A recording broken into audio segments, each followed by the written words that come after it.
Helo a croeso i Brifysgol Abertawe. Mae cychwyn prifysgol yn gam mawr, ac mae llwyth cyfan o newidiadau i addasu iddynt, o'r cam i fyny mewn dysgu academaidd i ddod i adnabod dinas, newydd ac ymgysylltu â llawer o bobl newydd. Ac mae cymaint y byddwch chi am ei gael allan o'ch amser yn y brifysgol, nid llwyddiant yn eich gradd yn unig ond sgiliau newydd, ffrindiau newydd, a swyddi raddedigion ar ddiwedd y cyfan. Eich helpu i ddechrau. Mae gan y Ganolfan Llwyddiant Academaidd gwrs dysgu, ar-lein wedi'i ddylunio'n benodol i'ch cefnogi wrth i chi ymgartrefu yn y brifysgol. Bydd y tair adran yn dangos i chi sut i ganolbwyntio ar eich nodau, eich dysgu chi y sgiliau newydd hanfodol o bydd ei hangen arnoch i lwyddo mewn addysg uwch. Ac amlygu'r holl wasanaethau sydd ar gael i chi os oes angen i chi gael rhywfaint o help.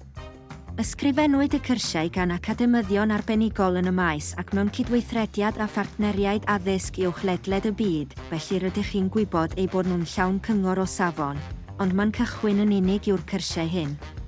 Peidiwch ag anghofio gwnewch y gorau o'ch amser yma, ac archwiliwch yr hyn sydd ar gael trwy'r Ganolfan Llwyddiant Academaidd, y llyfrgell, undeb y myfyrwyr a'ch coleg academaidd y Ganolfan Llwyddiant Academaidd.